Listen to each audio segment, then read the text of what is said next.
আজকে আমরা মালদা জেলার বিখ্যাত ফজলি আমের আম মাখা করে খেলাম। আমরা কয়েকদিন থেকে আম মাখা খাবার জন্য অনেক প্ল্যান করছিলাম, কিন্তু প্ল্যানটা সাকসেসফুল হয়ে উঠছিল না। ওই জন্য আমরা সকাল সকাল উঠে একেবারে রেডি হয়ে যাই আম মাখা খাওয়ার জন্য। তারপর আমরা গাছে ওঠা এক্সপার্ট মামুর সাথে চলে যাই তাদেরই গাছে আম পাড়তে। আর সেগুলো হচ্ছে ফজলি আম, যেগুলো মালদা জেলার একেবারে আমের রাজা। ভালো করে পরীক্ষা নিরীক্ষা করে আমরা কচি কচি সুন্দর আমগুলোকে পেরে নেই। আর দেখো দেখতে দেখতে আমরা কুইন্টাল কুইন্টাল আমের একেবারে ঢেরি লাগিয়ে রে। আরে এগুলোকে তো আম বলাই ভুল হচ্ছে, এগুলো হচ্ছে অমৃত, যার দাম এখন বাজারে অতুলনীয়। এই আমগুলো সহজে কোথাও পাওয়া যায় না আমাদের মালদা জেলা ছাড়া। আমটাকে যেহেতু আমরা ঝিনুকের সাহায্যে পরিষ্কার করবো, ওই জন্য ঝিনুকটাকে পাজিয়ে নিয়েছি, যেটাকে আমরা সাধারণ ভাষায় ঝিনাই বলি। আর এই ঝিনাইয়ের মতো আম পরিষ্কার করতে পারবে আমার মনে হয় পৃথিবীতে এরকম কোনো যন্ত্র উঠেনি। Hello everyone, welcome to blog. কেমন আছো তোমরা? আশা করি সবাই ভালো আছো। আশা করি এগুলো দেখে একেবারে জিভে লাল চলে আসছে। আর একটা কথা আগে বলে দিই, আজকাল আমার ভিডিওটা কোনো ভিউজ আসে না, কোনো ভিউজ আসে না, কেন যায় না, কেন তো আজকে আমরা কাঁচা আমকে একেবারে আচার দিয়ে মাখিয়ে খাবো। আর আজকে হচ্ছে রোদের টেম্পারেচার প্রায় 41 ডিগ্রি, বুঝতে পারছো? তো চলো আমরা ভিডিওটাকে শুরু করি।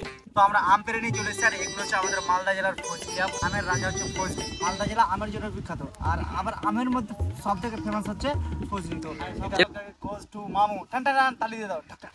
বাহ!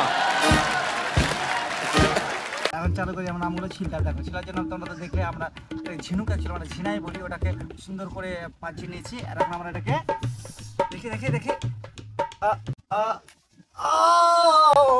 এখন আমরা এটাকে সুন্দর করে একে একে আমরা সমস্ত আমগুলোকে ছিলতে থাকলাম এই ঝিনাইয়ের মাধ্যমে। আর হ্যাঁ, এগুলো একমাত্র গ্রামের সম্ভব যেগুলো আমরা করছি। তোমরা ভিডিওটা কে কোথা থেকে দেখছো, গ্রাম থেকে না শহর থেকে, অবশ্যই কমেন্ট করে জানাও। আর তোমরা কি এভাবে কোনোদিন আম ছিলেছো না আমার ভিডিওতে প্রথম দেখছো, অবশ্যই কমেন্ট করে জানাও। আর যদি আম লাভার হয়ে থাকে ভিডিওটাকে শেয়ার করতে ভুলবে না।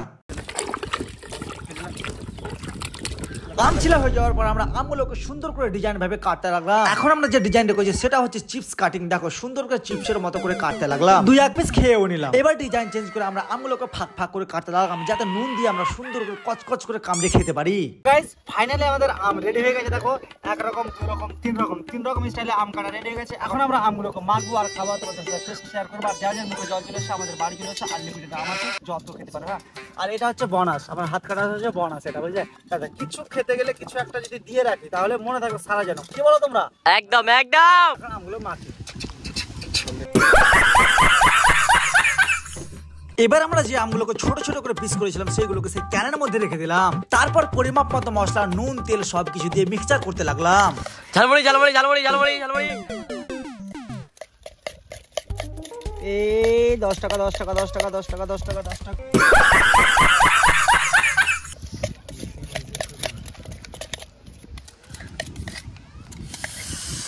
কার লালা যাচ্ছে বলো? তো গাইস এখন আমাদের চাটনি রেডি। এখন আমরা অল্প অল্প করে ভাগ করে নিই। কই আদু আসাম থেকে দেখছো। তো গাইস আমাদের ওটা মিক্সচারটা খাওয়া শেষ হয়ে গেছে। এখন আমাদের যে আমগুলো আমরা পিস করে রেখেছিলাম, ওই একটা কি বলে রাক্ষস আছে, ও খেয়ে নিয়েছে। আর এইটুকু আছে আমার জন্য। আমরা এটাকে ওরে বাপ রে বাপ। দেন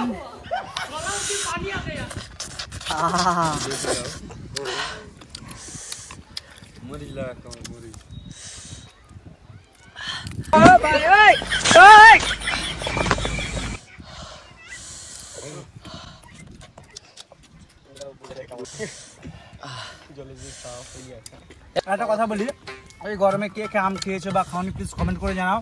আর আমার ভিডিওটা কে কোথা থেকে দেখছো, তোমাদের জেলার কি ফেমাস?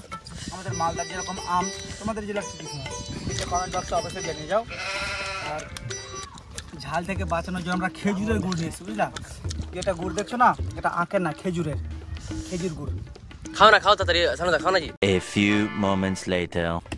তো গাইস এতক্ষণ পর্যন্ত যারা ভিডিওটা দেখবে তাদের অনেক ধন্যবাদ। তো এটা হচ্ছে আমাদের লাস্ট আম। তো প্লিজ ভিডিওটা লাইক করে দাও। আর এই বছরে কেউ কোনোদিন আম খেয়েছো অবশ্যই কমেন্ট করে জানাও। আর দয়া করে চ্যানেলটা সাবস্ক্রাইব করো, কারণ আমি ভিডিওতে এখন ভালোবাসা পাচ্ছি না। আর পেজ দেখলে পেজটাকে ফলো করতে পারো। Bye bye, love you so much.